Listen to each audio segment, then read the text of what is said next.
میدونی چرا اسم این کوچه توسطی خیریه؟ یکی از تأثیربارترین اتفاقات جنگ جهانی دوم در این منطقه اتفاق افتاده که استاد پاینده لنگرودی هم یک شعر به زبان گیلکی درباره‌اش سروده. در انتهای این پست اون شعر رو با زبان خود استاد میشنوید.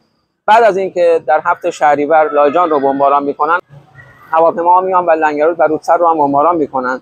در لنگرود در این کوچه یک بمب میندازن که یک درخت تبریزی بلندی در این کوچه قرار داشته. دختر خانواده توسطی خیری بر اثر شدت انفجار سرش جدا میشه و از بالا این درخت آویزون میشه و همین دلیل صحنه تأثیربرانگیزی بوده که از نقاط مختلف می اومدن و میدیدن این صحنه داشتن حدود یک روز در بالای درخت مونده صورتش. و بعد از اون هم استاد پاینده لنگرودی اون شعر رو براش سروده که بشنوید.